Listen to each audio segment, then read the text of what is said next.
alambre o la aguja introducida en la mama de la paciente. Se fija con un esparadrapo, etcétera, cosas de no retirar, y la paciente tiene que ir a quirófano, a otro centro, quizás, o ser trasladada a quirófano, para que el cirujano, con la guía de ese alambre introducido en la mama, haga una biopsia dirigida y obtenga la muestra correspondiente. Como les digo, las guías pueden ser por ultrasonografía, con colorantes o con marcadores radiactivos, pero en la realidad lo que se utiliza es la mamografía, que es un estudio más accesible, más barato, más tradicional, etc.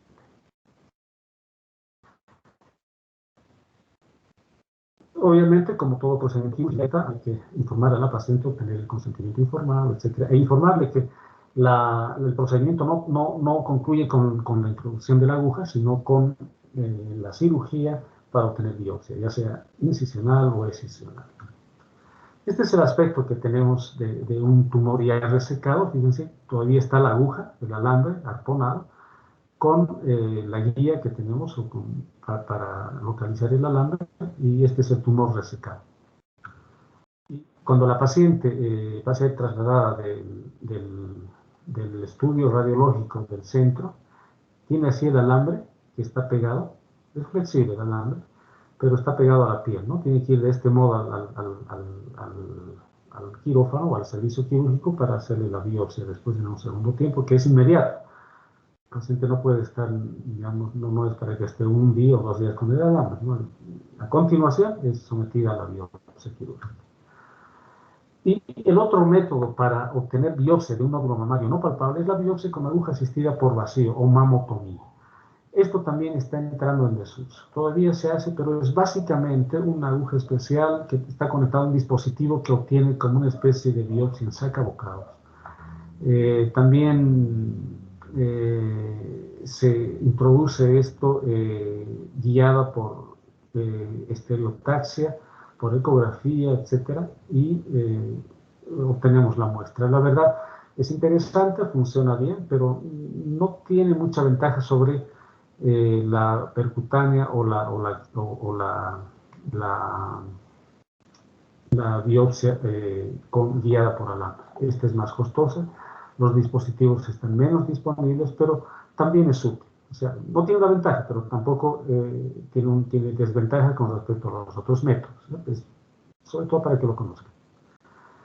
Pues bien, entonces, si hemos hecho biopsia de mama con estos métodos y con estos recursos de que hablamos, ahora toca el informe. El informe puede decir que es un quiste, es benigno. En fin, esto ya el cirujano, el médico asistente ya dirá cuál va a ser su conducta. Generalmente es expectante, generalmente no se resecan los quistes, solo se los aspira y punto. O es un fibroadenoma, tal vez si es molesta mucho, incomoda a la paciente, quizás se pueda retirar, etc. Es selectivo, ¿no? La verdad que si es benigno, la tendencia actual es hacer menos agresivo y dejar y controlar periódicamente al paciente. Pero cuando el reporte nos dice que es un cáncer de mama, ahí está el problema, ahí comienza la historia respecto al tratamiento quirúrgico del cáncer de mama.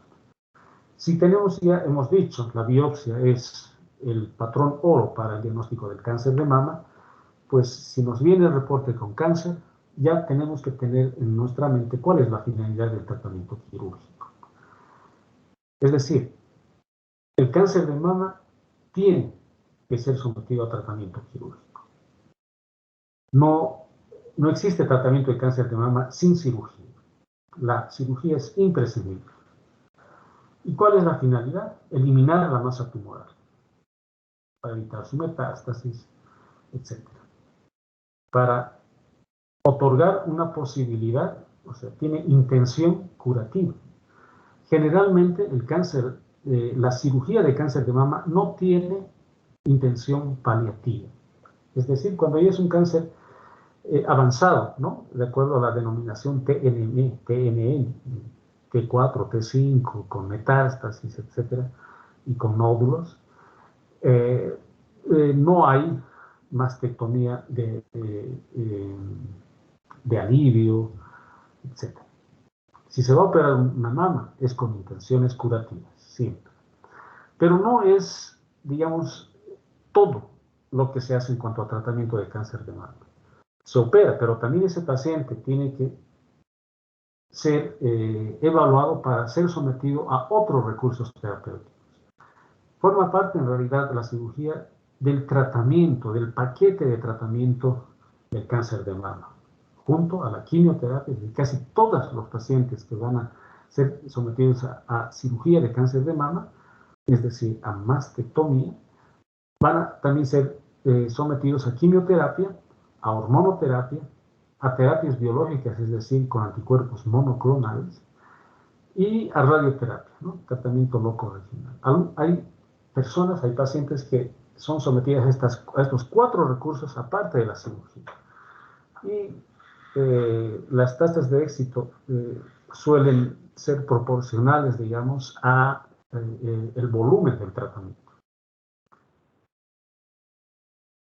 Hasta el siglo XX, hasta 1980 aproximadamente, el tratamiento quirúrgico de la mama era la mastectomía radical, una cirugía muy, muy grande, muy mutilante, muy agresiva.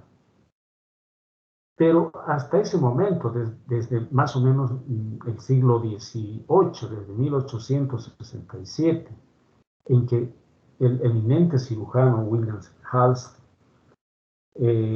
pulió su técnica, que es el pionero de la cirugía mamaria, eh, no se conocía un método mejor para otorgar un chance de sobrevida a las pacientes con cáncer de mama.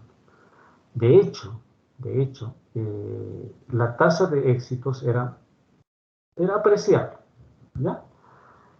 Y Halsted, con la contribución, digamos, de otro cirujano, se perfeccionó su técnica. Es una técnica quirúrgica muy pulida, muy estandarizada, porque la idea en esos tiempos era, en ese entonces, las corrientes de pensamiento universal también influían mucho en la conducta de los médicos. Ahí se tenía la teoría mecanicista, que era más o menos radical, es decir, si hay un cáncer de mama, tengo que extirpar todo lo que pueda alrededor de la mama. Ese era el mensaje. Había que extirpar completamente el órgano, no solo la mama, sino la piel, el complejo areolar, el músculo pectoral mayor, pectoral menor, todos los ganglios de la axila, y solo así voy a otorgarle un chance de sobrevivir a mi paciente. Esa era la corriente. Como les digo, una cirugía muy agresiva, muy mutilante, con muchas secuelas.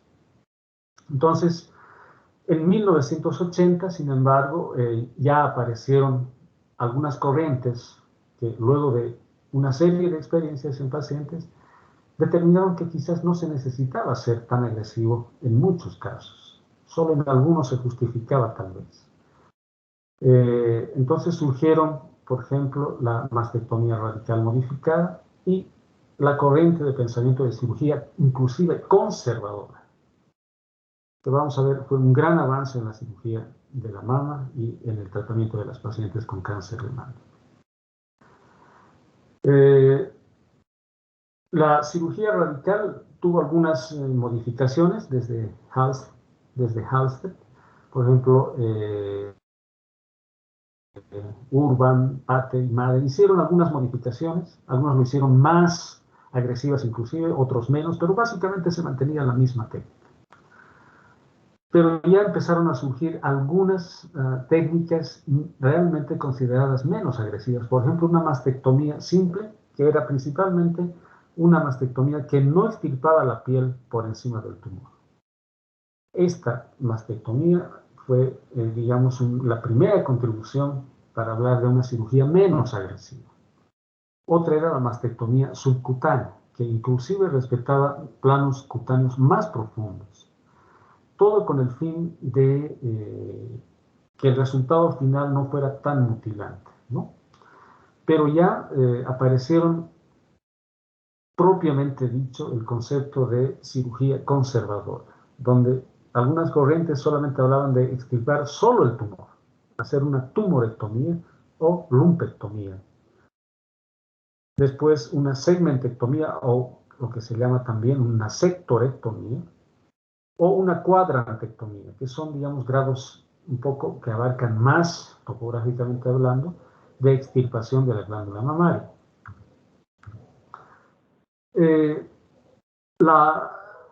Como les digo, la operación de Halsted, que fue trabajada junto con Meyer, era una mastectomía radical muy agresiva. Meyer lo modificó en 94, ya conservaba el pectoral menor, decía que tal vez no era necesario. Y de todos modos, Halsted, como les decía, tenía un 45% de supervivencia a los 3 años, que para entonces era considerado un verdadero éxito. Imagínense salvar casi a la mitad de los pacientes que iban a vivir 3 años más, con una cirugía tan radical. Puede parecer poco, ¿no? Darle 3 años más de vida a una persona y solo a la mitad. Los otros se morían, de todos modos, los otros pacientes. Las recidivas locales eran menores del 10%. Entonces, parece que era un buen método. Por eso no se modificó casi un siglo y medio. No se modificó la técnica de Halsted. Solo en 1980 empezaron estas corrientes de cirugía menos agresivas. Este era, digamos, el aspecto, ¿no?, de todo el área que se tenía que resecar con esta mastectomía radical. Piel, complejo areolo papilar, toda la glándula, todo el pectoral mayor, la fascia entre el pectoral mayor y menor, el menor también era extirpado, toda la cadena ganglionar, inclusive supraauricular, mamaria y por supuesto la axilar. Y el resultado final era más o menos así en los casos en los que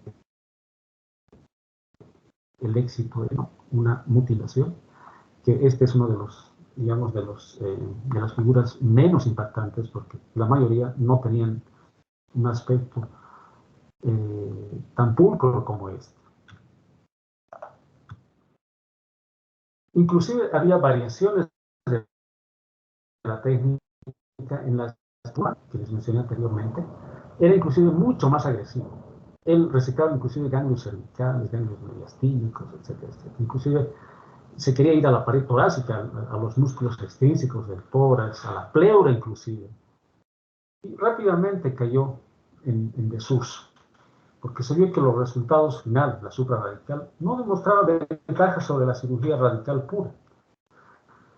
En 1980 empiezan a aparecer las corrientes de cirugía menos agresivas.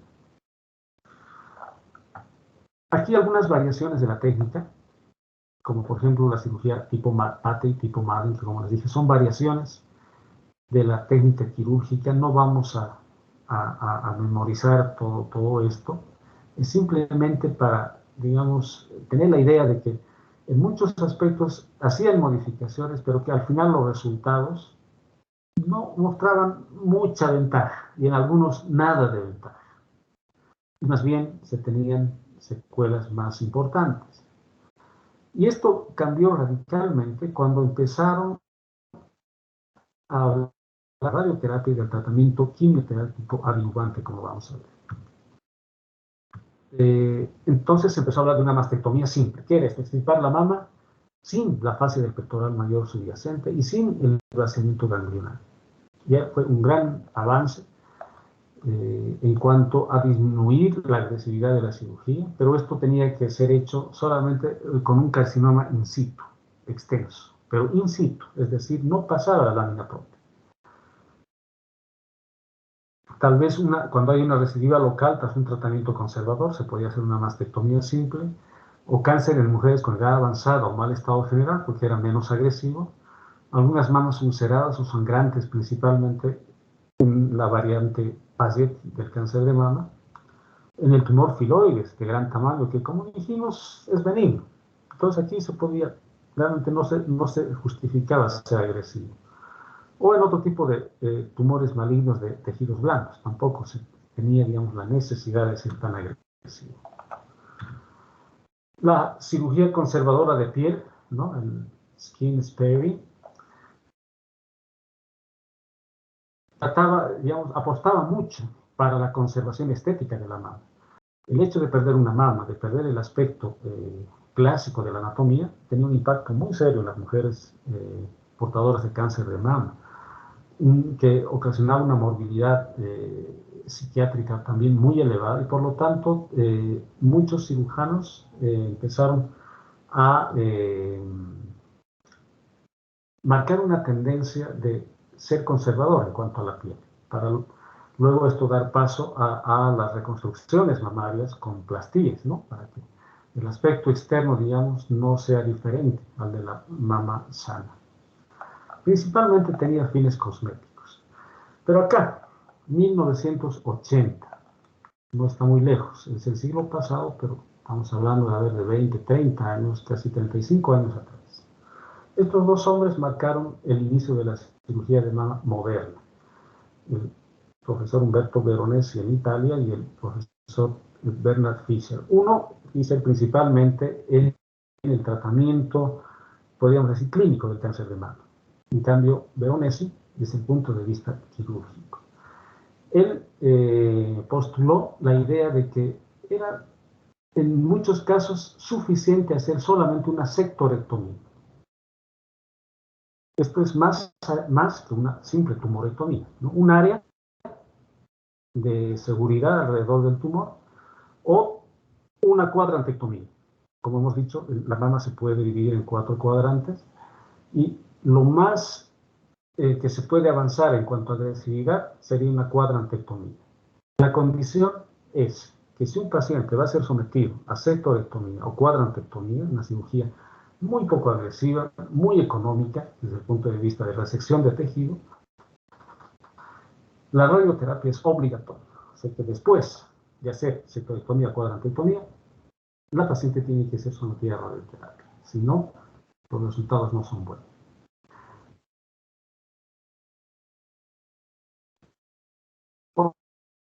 Otra condición es que tiene que haber un tumor, ¿no? Esto corresponde más o menos a un tumor de 3 más. Si el tumor es más grande que un quinto de la mama de la paciente, ya no aplica hacer una cirugía conservadora. En las embarazadas solamente, digamos, como después de la cuadrantectomía está indicada hacer radioterapia, no se puede aplicar radioterapia, está formalmente contraindicada la radioterapia en el embarazo, pero se podría hacer en el tercer trimestre la cirugía. Y luego la paciente finalizar el estado de gestación y luego de que nace el niño, ya ser sometida a la radioterapia, porque ya no hay peligro ahí de radiación al feto, ¿no es cierto? Tampoco se puede aplicar la sectorectomía o cuadrantectomía, cirugía conservadora, cuando hay enfermedades del colágeno, principalmente en la esclerosis sistémica. Tampoco en tumores multicéntricos. En estos tumores que son múltiples, tiene que ser solamente un tumor.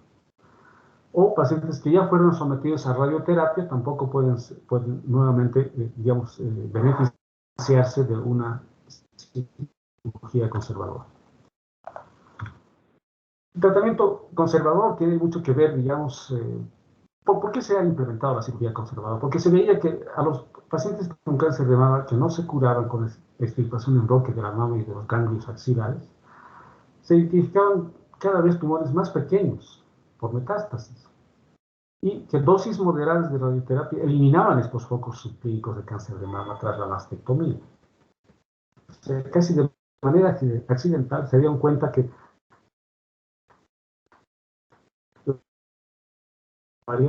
cuando apostamos por una cirugía conservadora, ¿no? Conservamos la mama, no hacemos la cirugía radical.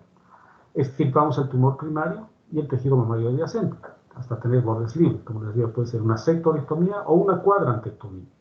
Hacemos linfadenectomía axilar dependiendo de si la axila está invadida por el cáncer. Tampoco esto es, digamos, una regla, es opcional, de acuerdo a los hallazgos. Y tenemos que hacer radioterapia, como habíamos dicho. Otro tipo de cirugía conservadora es la tumorectomía, ¿no? Solamente se extirpa la zona tumoral con un margen de 10 milímetros de lesión. La segmentectomía, un segmento mamario, y la cuadratectomía, un cuadrante de la mama, dividida de esa manera. La mastectomía subcutánea, la que conserva mayor piel, pero principalmente está dirigida a conservar el complejo areolo mamilar, que es muy difícil conservarlo, ¿no? Pero esta cirugía hace el esfuerzo por hacerlo. Y, digamos, una comparación. Este sería el aspecto cicatrizal de una mastectomía radical. Fíjense, una cirugía conservadora, muy poco, ¿no? Una cicatriz pequeña, una ventaja enorme. Pero la cirugía mamaria tiene mucho que ver con la inspección del estatus de la axila. Es decir, tenemos que hacer algunas veces una linfadenectomía axilar a través de la biopsia del ganglio centinela. ¿Dónde drenan los linfáticos de la mama? En los ganglios de la axila, en 3 grupos ganglionares principales. El ganglio del grupo 1, que está por fuera del pectoral mayor, del pectoral menor, es el músculo pectoral menor. El grupo 2 por detrás del pectoral menor y el grupo 3 por dentro del borde interno del pectoral menor. Son 3 grupos fáciles de memorizarlos. Y en uno de esos hay, digamos, cuando hay metástasis ganglionar axilar, lo que hay que hacer es un vaciamiento axilar junto con la mastectomía. Puede ser esta una cirugía conservadora inclusive, pero si hay ganglios positivos, tenemos que hacer el vaciamiento axilar. Pero hay algunas secuelas nerviosas que es importante tomarlo en cuenta. Podemos lesionar el nervio del serrato mayor, que ya hablamos cuando hablamos de toracotomía, el nervio torácico largo o nervio de Bell, y esto ocasiona la escápula larga, y una lesión del nervio de dorsal ancho nos va a tener problemas en la rotación interna y en la función del brazo. También puede lesionarse el nervio intercostobranquial, fíjense, es 40-70%, esto es muy probable que se produzca. Puede haber una disminución de la sensibilidad de la axila y de la zona del brazo, aunque pueden desaparecer con el tiempo, pero puede haber un dolor incapacitante del 4 a 6% de los casos, dolor crónico, incapacitante para el paciente, y también puede haber lesiones del plexo braquial. O sea que el vaciamiento axilar tiene sus problemas, tiene sus secuelas, puede ocasionar un hombro doloroso crónico, una pérdida de fuerza del brazo, y de lo que impacta más es el linfedema crónico del brazo. Como extirpamos todo el sistema linfático, alteramos totalmente el drenaje linfático en esta zona y se produce un edema difícil de tratar, crónico, que invalida a la paciente realmente. Fíjense cómo puede ocasionar este edema. Un brazo normal, un brazo edematizado. Fíjense este grado de edema. Prácticamente limita mucho la calidad de vida de las pacientes, el vaciamiento ganglionar, que tiene principalmente... Ahora, ¿de qué nos dimos cuenta últimamente? De que el vaciamiento ganglionar en el 30% son positivos. Es decir, vaciamos los ganglios y solo en el 30% de los casos hay metástasis ganglionar. Y en el 70% son negativos. Es decir, están limpios, no hay metástasis. Entonces, por eso es que antes de ir al vaciamiento ganglionar directamente, lo que se hace es el estudio del ganglio centinela. El ganglio centinela es el primer ganglio que se afecta cuando hay metástasis del tumor. Entonces lo que voy a hacer es estudiar solamente este ganglio centinela, el primero, este. Si este está afectado, significa que el resto puede estar afectado. Si este no está afectado, no voy a hacer vaciamiento ganglionar. Fíjense, otra vez una tendencia a ser menos agresivo. Entonces, ¿cómo se hace esto? Yo voy a marcar el ganglio centinela, ¿no? Aquí en el nódulo mamario voy a inyectar un colorante, que es el azul patente, o puede ser también tecnesio con medicina nuclear. Inyecto, espero un momento, hago unas maniobras de masaje, etc. Y el ganglio centinela se pinta de este color. Y voy a hacer una incisión en la axila pequeña. Y fíjense, o con guía, voy a detectar aquí ya el ganglio pintado. Y voy a resecar solo este ganglio. Y voy a mandar a histopatología, a un examen en frío, rápido. En ese momento el patólogo me tiene que dar información mientras yo estoy en quirófano. Si me dice que el resultado es positivo, voy a hacer una linfadenectomía axial. Voy a extirpar toda la cadena ganglionar axial. Pero si es negativo, termina la cirugía, se acabó, solo mastectomía. Ahora, hay inclusive las nuevas perspectivas en el tratamiento del cáncer de mama me indican que aún con ganglio centinela positivo, puedo no realizar linfadenectomía. Ya algunos estudios están mostrando que los resultados son similares, es decir, si yo hago vaciamiento ganglionar con todas las secuelas que voy a producir, o no hago, los resultados son los mismos, es decir, va a haber recidiva, la paciente va a desmorir. Entonces, ¿para qué voy a someter a un vaciamiento ganglionar a un paciente si el resultado al final va a ser el mismo? Entonces, hay esta nueva tendencia a no realizar ya vaciamiento ganglionar, linfadenectomía axilar, aun cuando haya ganglio positivo. Las condiciones pueden ser, por ejemplo, aplicar radioterapia luego de la cirugía, hacer sectorectomía, ¿no? Tumores hasta 5 centímetros, no puede ser más, o digamos cuando haya 2 ganglios linfáticos como máximo, etc. Hay algunas condiciones, pero esta más que ahora una regla de oro o una recomendación aceptada por toda la comunidad de cirujanos, mastólogos o de oncólogos o de ginecólogos, es una tendencia actual. Seguramente tienen que perfeccionarse algunos estudios, tienen que ser sometidos a algunas pruebas de validez científica en los estudios para constituirse en una recomendación. Pero la tendencia es cada vez hacer menos agresivo. Ahora, lo malo es que paralelamente a estas técnicas menos agresivas, tampoco se está consiguiendo mejorar de manera significativa la sobrevida de los pacientes.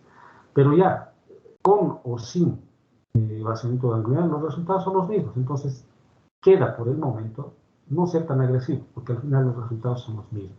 Y más bien hay perspectivas de mejoramiento con el tratamiento neoadjuvante, ¿no? El tratamiento quimioterápico, que disminuye el volumen del tumor y lo hace más resecable, por ejemplo. O el tratamiento con quimioterapia, con hormonoterapia, con anticuerpos monoclonales y con radioterapia, está mejorando los resultados, la sobrevida, perdón, la sobrevida de los pacientes con cáncer de mama.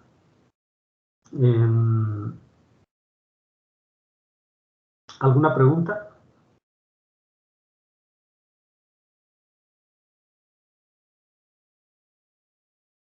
¿Preguntas? Todo claro, doctor. Todo claro, doc. Todo bien.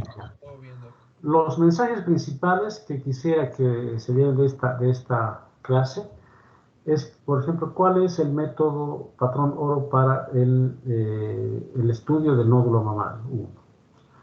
2. ¿Cómo es el manejo del ganglio centinela? 3.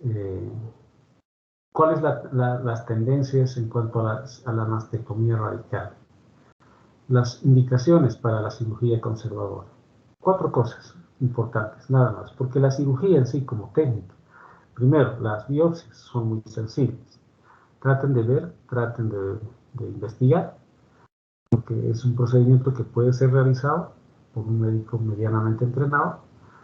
Y la cirugía, la mastectomía propiamente dicha, no tiene, digamos, mayores secretos, aunque es una cirugía bastante delicada, aún cuando la cirugía conservadora es una cirugía que de todos modos tiene una movilización muy grande de tejido normal y piel, de todos modos. Hay cirugías conservadoras de piel, pero no se conserva toda la piel, ¿no? Principalmente la piel alrededor del complejo radiolumamilar, que requiere luego una plastía, ¿no? Una reconstrucción mamaria. O sea, la cirugía de mama no es solamente extirpar la mama, sino hay que reconstruir la pared. Y esto a veces requiere una técnica de cirugía plástica muy pulida. Y hay complicaciones también, ¿no? Las complicaciones principalmente de necrosis o de incidencia de las suturas, infección, pero las complicaciones mayores son derivadas de la linfadenectomía axilar,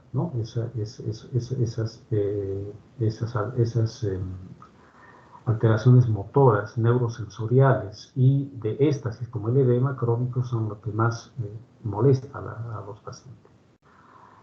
Bueno, entonces, buenas noches, nos vemos el lunes. Buenas noches. Gracias, Doc. Buenas noches, Gracias, doctor. doctor. Hasta luego. Hasta luego, Doc. Gracias, doctor. Buenas noches.